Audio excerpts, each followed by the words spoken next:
you hear the name Mark Kenyon, what's the first thing that comes to your mind? He's the OG. He was the first content creator in our space as far as a blog, probably the first in the Whitetail podcast space. And right now, I think that he is the articulate voice for conservation and hunter recruitment. Wired to Hunt podcast. Mark Kenyon. I want to see that man on Whitetail Cribs. This is the story of a man and a deer, a hunter and the hunted. And to quote the great outdoor writer Stephen Ranella, this story has got a hell of a lot going for it. Mark Kenyon is most commonly known as the owner/CEO/host of the Wired to Hunt podcast and blog. Welcome to the Wired to Hunt podcast, your home for deer hunting news, stories, and strategies. And now, your host, Mark Kenyon. Well, I'm Mark Kenyon with Wired to Hunt. Hi, I'm Mark Kenyon. Welcome to Wired to Hunt Weekly. I'm Mark Kenyon, and this week we're going to be talking about why big bucks are so hard to kill. He's a nationally published author, a QDMA certified deer steward, and Meateater's resident whitetail guru. Like so many other hunting industry personalities, he hails from the great hunting heritage state of Michigan. For years, Mark has been well known and respected across the hunting world, but he wasn't an overnight success. In fact, if you go back through the content of Wired to Hunt's early years, it's pretty damn funny. Despite the baby face and Rambo-esque face paint, Mark's passion and intent still shine through.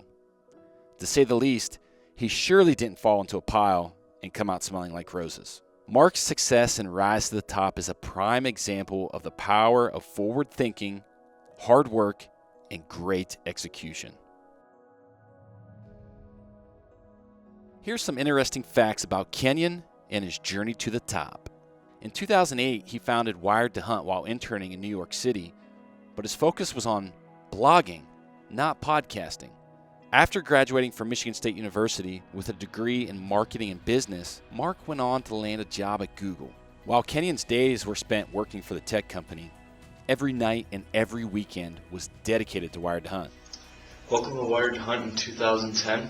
We're here today after a busy couple of weeks moving into my new house here in Ann Arbor, Michigan, and moving back from California and starting my new job out here. So things have been pretty hectic. But we have been able to do a few things out in the woods. Been out trying to put an arrow through a deer and take a couple buddies out for the first time, and also scout out a new property. So I'm going to show you a few clips of what's been going on the last few weeks, and lots of exciting stuff in store for the future. A quote from Outdoor Life magazine, Kenyon says, "I would go home and watch every single deer hunting video I could find. I'd also write a blog every day.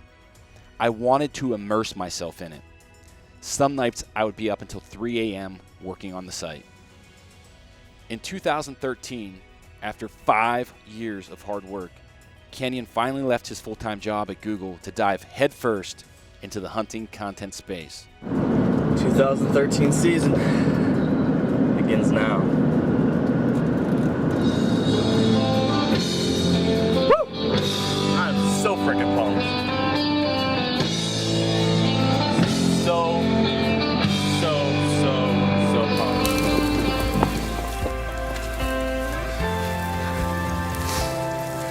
We got him. Look at that. Good girl, Junebug. I cannot believe this. Good girl, Junebug. Congrats, buddy. Shortly after that, he launched his first episode of the Wired to Hunt podcast in March of 2014. Welcome to the Wired to Hunt podcast, your home for deer hunting news, stories, and strategies. And now, your host, Mark Kenyon. Hello and welcome to the Wired to Hunt podcast. I'm your host, Mark Kenyon, and this is episode number 1. Nearly 12 months later, he was named Communicator of the Year by the Quality Deer Management Association. In 2015, Mark landed on the cover of Outdoor Life magazine, dubbed as the new media star. In 2018, Mark announced big news in the hunting content space. Wired to Hunt was being acquired by Meateater Inc., the most powerful and influential content creators in the space. Although Wired to Hunt was a full-time gig and financially stable, Mark wanted something more. Since the beginning, Mark's intent was always to make a difference for wild animals and wild places, while leaving a lasting impact for future hunters and a legacy. As a part of Meateater Inc., those desires turned into real possibilities. I keep this stapler right there on my shelf for a reason. You see, this stapler represents risk, and it represents taking a leap.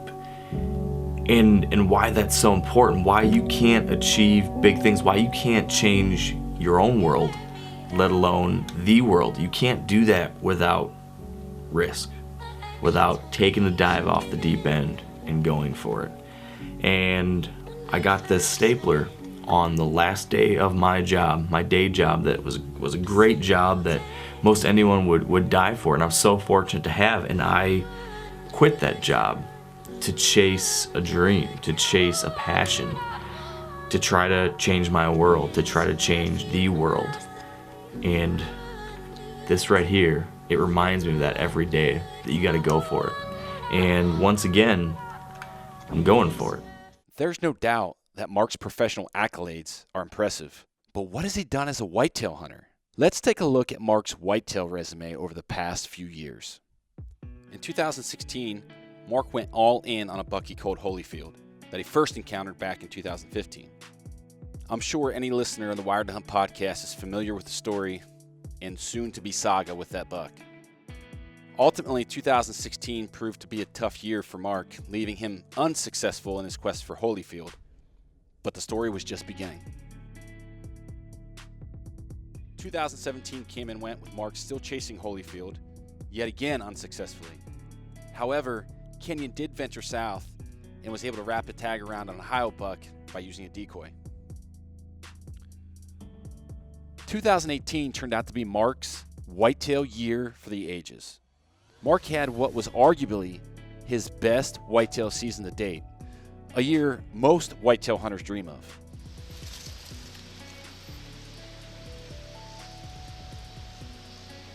Huh? In the early season, Mark was able to tag a solid buck in Montana. Then he moved on to another DIY public land hunt in Nebraska, where he harvested a great 13-pointer while hunting on the ground without a blind. Huh? Oh, Atlanta. 7x6. I've never seen a 13-point typical buck like that in my life. In his home state of Michigan, Holyfield continued to give him the slip, but Mark managed to tag a tank of a buck, a deer he named Frank.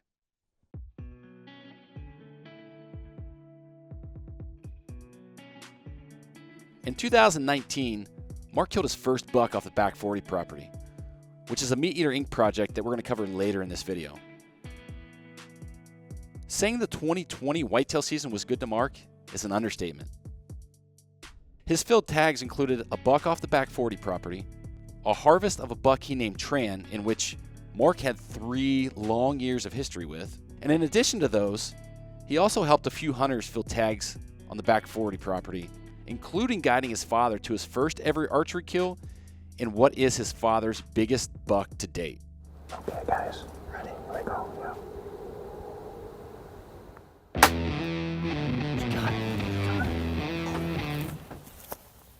What do you think? Oh man, that's a nice deer. He's a beautiful buck. Yeah, That's awesome. yeah, he's a 6, nice 6.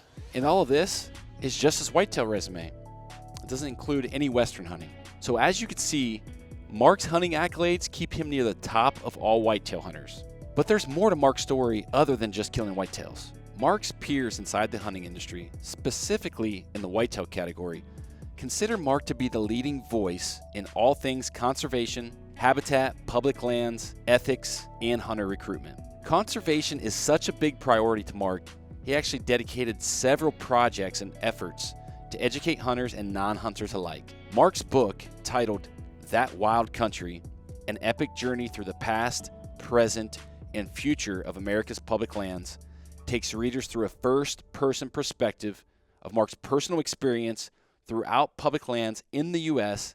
and the history behind them. Most recently, Mark has been the face of Meateater Inc.'s Back 40 project, which is utilized to educate viewers on all wildlife prosperity, not just whitetails. Wildlife health, habitat, and various DIY projects are shown to viewers in hopes that they could take each lesson and implement them on their own parcels.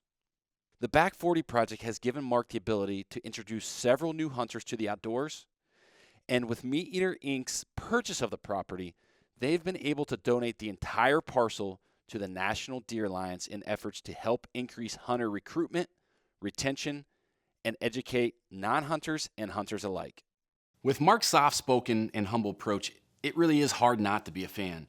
And with every action, every written, spoken word, every action displayed, Mark's intent has always remained true, and that is to keep wild places wild, wild animals wild, not just for now, but for future generations. And I think that that's something we can all agree on. And Mark, if you're watching this right now, everyone here at Exodus would like to say thank you for your efforts, your hard work, and everything you've done within this industry. And let's give the people what they want. They want to see one whitetail cribs.